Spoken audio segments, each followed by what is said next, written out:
Welcome to MegaBucks Radio. Conversations with successful entrepreneurs, sharing their tips and strategies for success. Real-world ideas that can put MegaBucks in your bank account. Here's your host, Nina Hershberger. Hi, welcome to the show. I'm your host, Nina Hershberger, and today my guest is Vance Morris. He specializes in Disney experience, and he's actually got two businesses. One is the Disney experience, and we'll talk about that in a minute. And he also has a carpet cleaning business. He has 3 crews that he's been doing that for a number of years. So, Vance, welcome to the show. Appreciate you showing up during this pandemic and giving hope and encouragement to the people, business owners. So that's what this is all about. What we're looking for all is not lost. Isn't that the truth? You know, I was just on, I just did an interview with Lee Melchior, and, you know, her number one advice is shut off the news. I've been telling my mother that for years because I haven't watched the news in 35 years. I mean, and yet I still know what's going on. You can't help but know. So welcome anyway to this show. First of all, let's go down the Disney path first. So for 10 years, you spent time in Disney. You were watching all the things that happened. So tell us a little bit about that background and how you parlayed that and what people right now can learn from that. Sure. Well, you know, I mean, Disney, one of the biggest things I learned from Disney is that it's 100% run on systems. You can't have 85,000 employees, which is the number of employees they have just at the Orlando property. You can't have that many people running around, you know, all willy-nilly without having a system in place. And Disney has a system for everything. I mean, how to serve iced tea, how to change a bus tire, how to create a movie. I mean, every aspect of Disney's business is systematized. And that's one of the big things that I immediately implemented in when I was starting my bricks and mortar business, the carpet cleaning, was to make sure that everything had a system behind it, and that paid dividends in the long run because it allowed me to actually go out and start working with other businesses on Disneyfying their practices or their businesses. Well, what does that mean? Does that mean, so I've got hired by Disney, and now do I have a 3-week training course where I have these binders that I have to go through and read how to, you know, give the ice cream out or whatever? You know, in a nutshell, yeah, that's pretty close, Nina. That's pretty close. Disney's, you know, first and foremost, they do something called traditions, which is their orientation to the company. Now, if you think of a regular orientation that you may have for new hires, a lot of it is really centered around your employee handbook and the 19 things that if you do any one of them, you're going to get fired. You know, you're going to go over a sexual harassment policy. You're going to go over attendance policy. I mean, a whole bunch of really negative things. Yes, they're important, but not really the way a new person wants to start off. So they go through what's called traditions, and it's a full day immersion into what it's like to be a guest in one of the parks and how the cast members there serve those guests. They go over terminology. You know, they're guests, not tourists. You know, the employees are cast members. So getting all of the Disney jargon, and it's really an upbeat, informative time. And really, the trainer's desire is to make it feel like Walt himself is in the room talking about his company. Now, once they're done with traditions, then they're sent to their location for their location training. And yes, when I was on the creative team and the operations team for a restaurant called Chef Mickey's, which is the premier character dining destination at the Contemporary Resort in the Orlando property. And everything we did had a system behind it. And the systems are simple. And it's set up this way. Each task that you have to do in your job, there is one sheet or maybe a couple of sheets, and they're separated into 3 columns. What you're doing, how to do it, and most importantly, why we do it that way. So to change a bus tire, we do this, we get all the guests off the bus, we do whatever the safety things are first, and then they go over, okay, well, why do we do that? Well, we want to make sure the guests are safe. So everything is set up, what, how, why, and anybody can wrap their head around that. You know, it's the same thing like McDonald's or Chick-fil-A.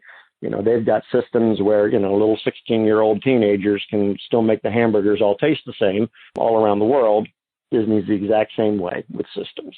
So then you left Disney, but with that experience, you started your own carpet cleaning business. So you took that same methodology to there, but then you also take it to other small businesses. So let me see if I understand this. So I'm a carpet cleaner.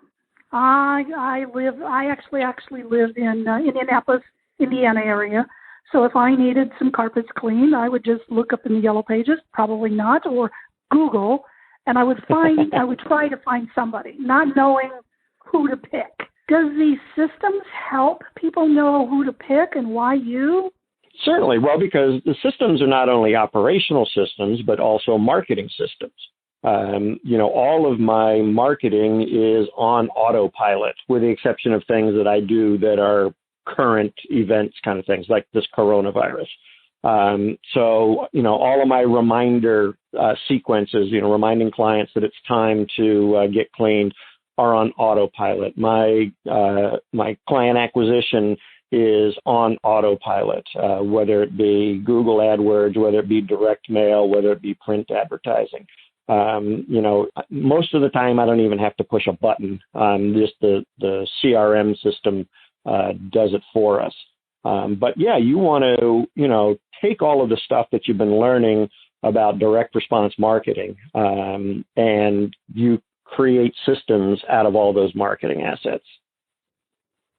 Okay. So your Disney experience part of your business, you go into any kind of business, and what you try to do is help them understand. It's got to be a mindset too, though, the Disney mindset. The fact that they're called cast members as opposed to employees or whatever. So do you start that way with the small business owners?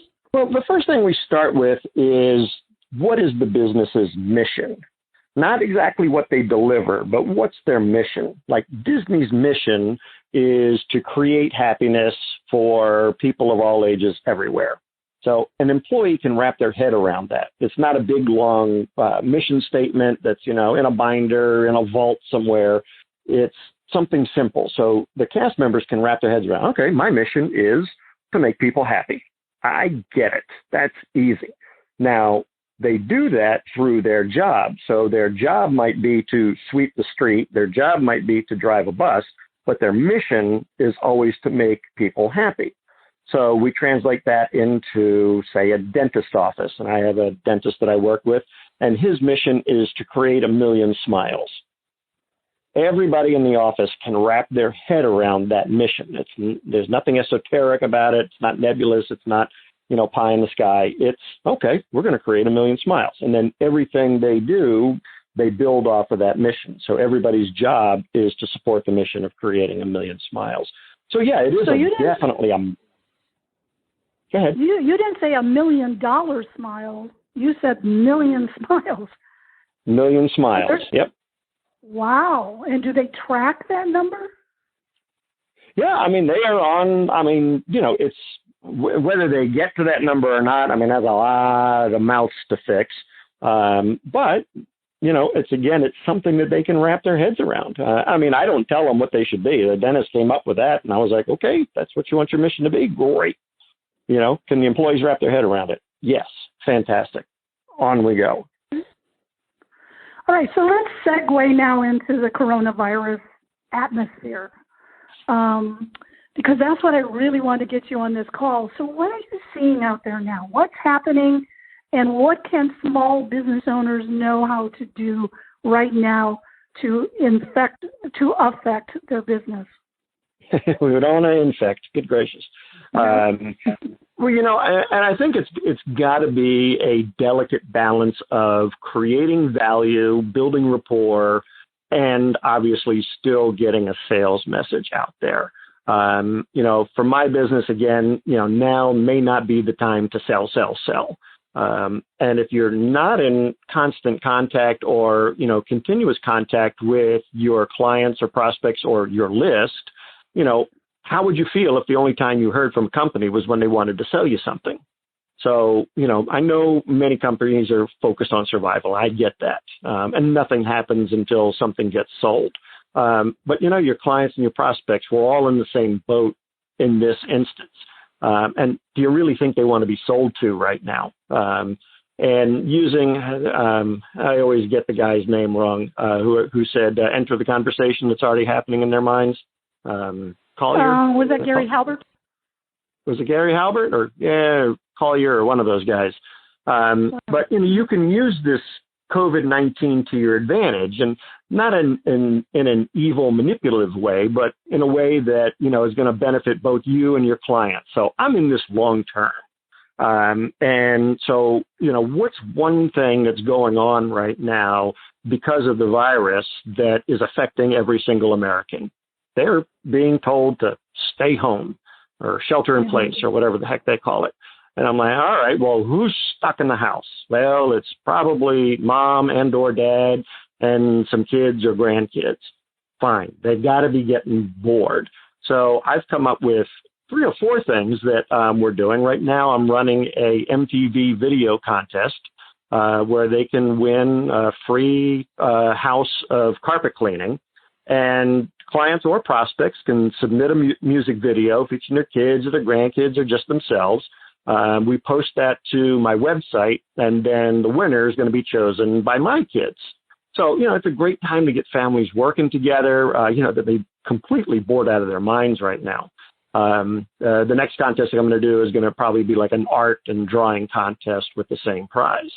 One of the other things we're doing to add value is I've created a resource page on my website for stuff to do with your family that is, educational and entertaining at the same time. So, it could be a list of different websites where the families can go and do things together. The one cool Disney one, actually, and they've actually partnered with Khan Academy, is Disney has done a complete free class, I guess, for lack of a better thing. And it's called Imagineering in a Box. And it's the Imagineers are the creative arm of Disney. They're the ones that come up with the rides and the hotels and the looks of everything. And they come up with the themes for different stuff. And in this guide, you can design a theme park. It tells you how to create characters and storylines. And I mean, it's just really cool stuff. So, Disney is, again, trying to build value. There's no charge for this, while at the same time, they're remaining in front of their key demographic. So I'm doing the same thing. So that would be one of the links. The music video contest is, again, something, I'm not selling them carpet cleaning. They don't have to buy anything. But they are, the family's getting involved doing something that takes their mind off of being stuck in the house. And it gives them a project to work on together. And, hey, they might win a cool prize. So it sounds like you have a list. So that's one very, very critical thing. So of your carpet cleaner people that you've had, your prospects and your actual people that have used you. Is that true? Yes. Oh, yes. Okay. And so so you're sending out emails to the list. Are you also doing a lot of social media? Are you talking about this are you upping your marketing? Are you buying more pay-per-click, or how are you getting them to know all about this? Yeah, I'm doing quite a bit. I email my list daily. Now, I know there's people out there that say, oh, my God, nobody wants to read all that stuff. But you know what? I've been doing it for a long time, so people are used to getting my emails daily. They're not always, salesy. Sometimes it's just, healthy home tips. In this case, most of it is, resources that you can use to stay busy. So yeah, daily emails are, especially for client retention, is a huge part of my business. As far as generating new prospects, social media quite a bit. I'm doing, I do videos, announcing this contest. People are posting their videos, to YouTube or, their video platform of choice, and then I'll take the videos and put them on our website where everybody can go. So this does two things. One, it gets my prospects and clients involved in doing something, and because I'm posting the videos on my website, it starts to get them used to having to go to my website to see the videos. And of course, every time a new one's posted, I'm doing a blurb that is saying, hey, new videos are posted, check them out. And so you get a whole bunch of people going to your website. So my website ends up being like a central hub or a clearinghouse of information, not just selling carpet cleaning, but hey, I know that guy. Vance knows everybody. Vance knows, who to contact for what. And that's actually, I have a referral Rolodex that I use, who's the best plumber? Well, okay, I know I can call Vance because he knows the plumbers, and I'll get a referral from him. So all of those things, tied, it's not any one thing. It's, it's like that snowball effect. It's do one thing and it adds to another, and it's just exponential growth. Well, that's interesting about the referral. So you got a Rolodex online. Do you get any kind of referral kickback from any of those people, or is it? I do not. This is a 100% Vance vetted referral source or Rolodex. It's people that I have personally done business with. So, there's a real estate agent on there. There's a photographer, the hair cutter, the plumber, the electrician. Only people that I have done business with that I personally have vetted are on there. They can't pay me to be on that list. I don't get anything. A couple of them don't even know they're on the list, which is fine. Again, I'm providing value for my clients. It's a long-term game. This is not short-term. Well, I know you talk about value, but I'm also sensing experience. Because that's certainly what I think about when, you go to Disney. It's all about the experience. And you're not the typical carpet cleaning. You're giving all sorts of experiences. Well, Go ahead.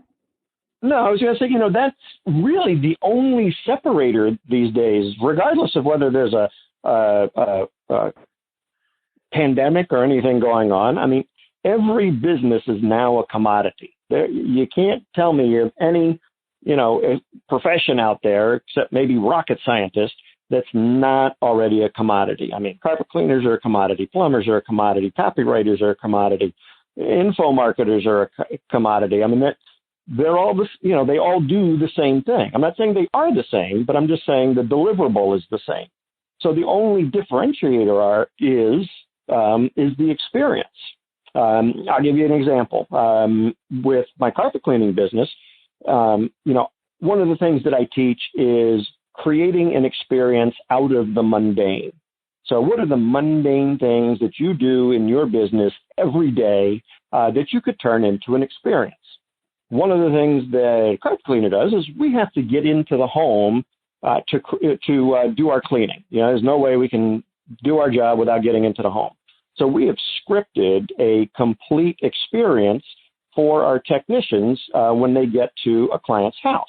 So my guys will park the van in the street. We don't park in the driveway because we want to make sure, God forbid, if we have an oil leak or something, then I got to clean the driveway. They're in a crisp, clean uniform because they carry an extra uniform with them in case they get dirty on the job beforehand.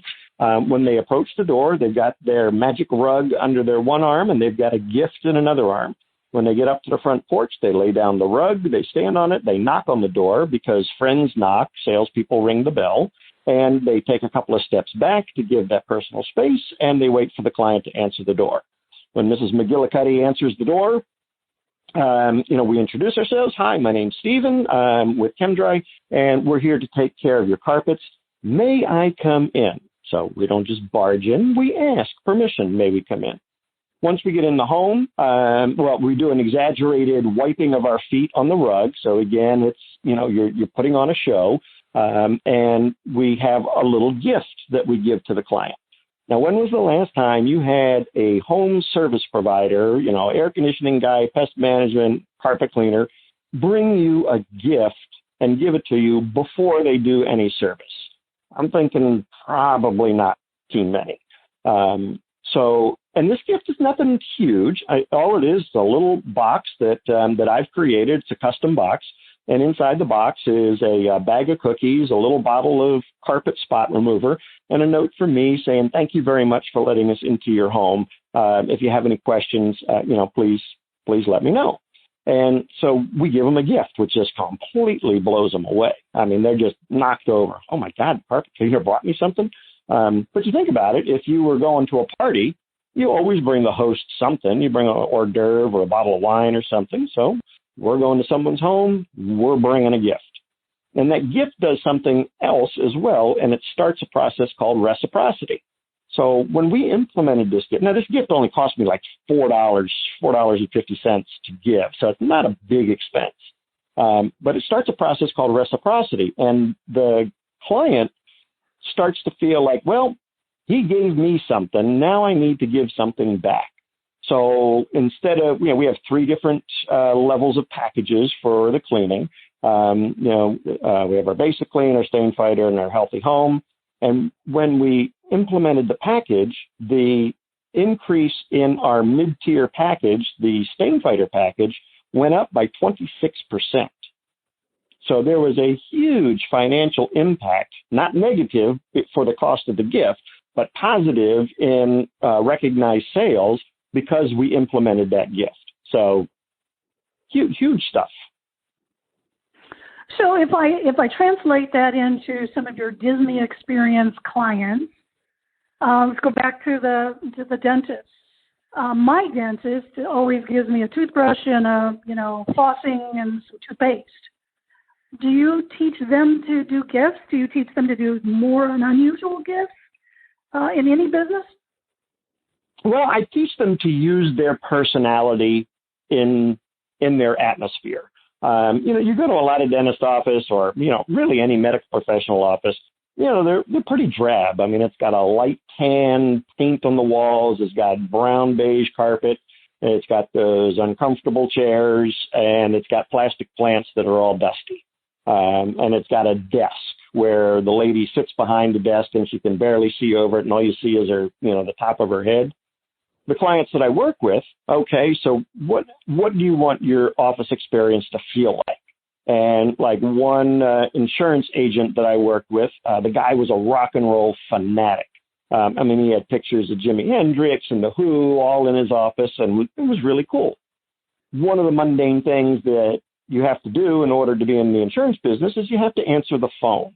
And most people answer the phone, hey, thank you for calling Dave's Allstate. How can I help you? Very boring, very mundane. He had his employees answering the phone. Thank you for calling Dave's Allstate, the agency that rocks. Completely different, and you blow your, you blow your prospect's mind. It's just, you're dealing with somebody different, and you've now separated yourself from all of the other insurance agents in your town. With the dentist, again, sure.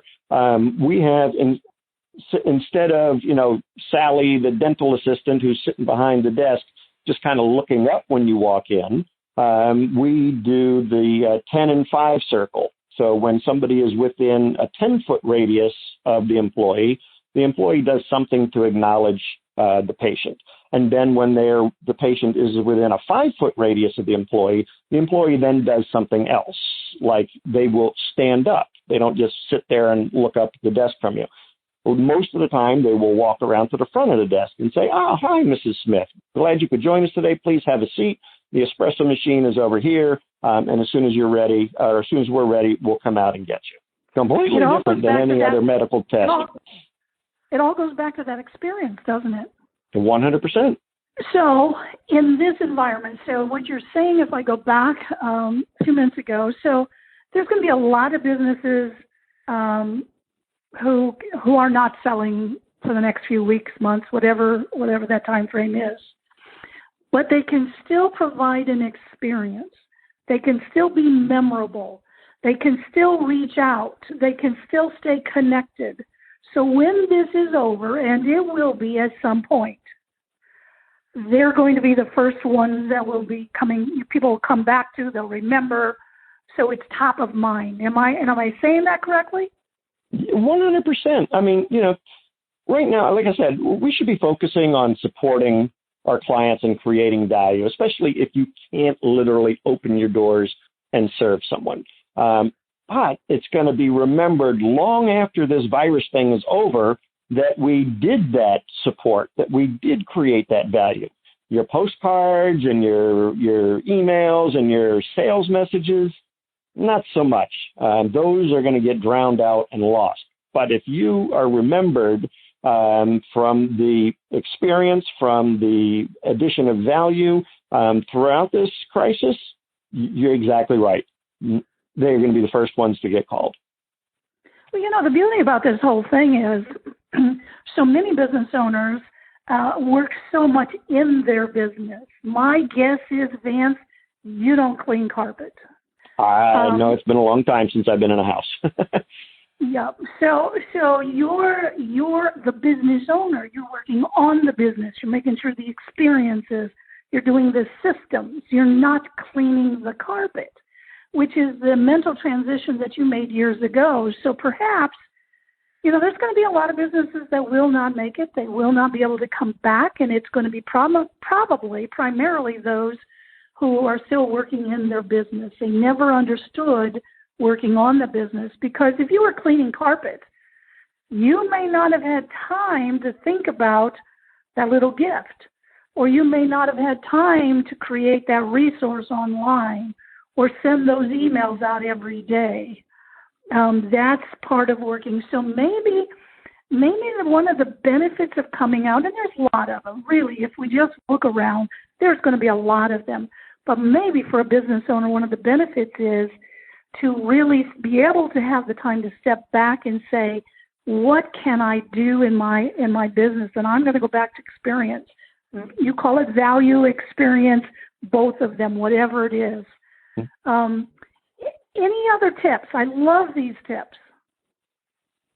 Yeah, certainly. I mean, I think, and you hit the nail on the head with, people are going to be calling us back. We'll be the first ones to be remembered. But, if you are closed right now, and I'm just going to drive this point home because you brought it up a couple of times and I've mentioned it, now is the time, especially if you're closed, to be working on the business. What areas have you always wanted to improve on, but you never had the time to do it? Well, now's the time.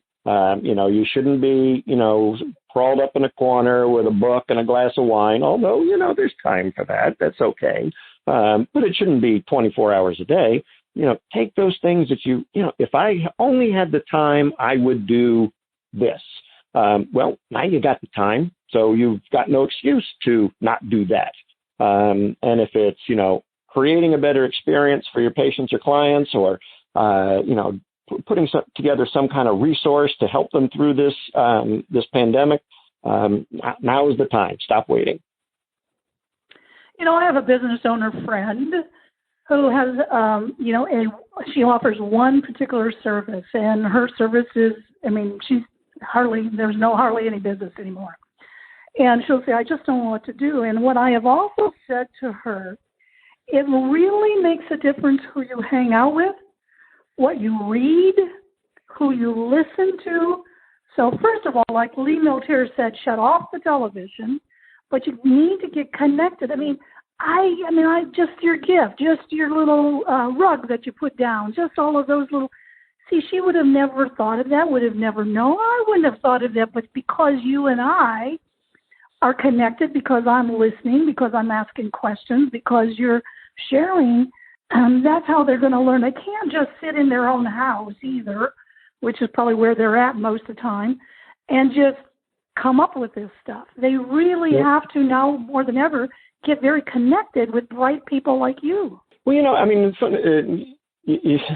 of the funny, we just did this. I'm in a couple of different mastermind groups, and there is a ton, absolute virtual ton of free information out there right now that you can tap into. Like my mastermind group, we put together a 6-page PDF, how to survive and thrive in this crisis. And it's just business tips for people. There's nothing salesy in there. We're, again, delivering value. Sure, our contact information is in there if they want to contact us. But, there are so many people out there right now that are giving back, trying to make sure that small businesses don't go under, trying to make sure that, people can survive and, buy food and pay the rent and all that stuff. So there are plenty of people out there that are offering that. And you're exactly right. You've got to get tapped in. You got to get connected. Yeah. In fact, we're just about out of time right now. And maybe what we could do is, because I want you to, I want to know what your contact information is. So if somebody would like to explore the possibility of doing a Disney experience with you, how would they get a hold of you?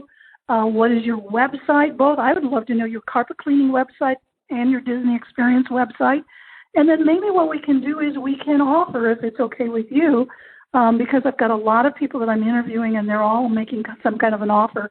I don't know if it's possible to offer that 6-page PDF of those tips as well.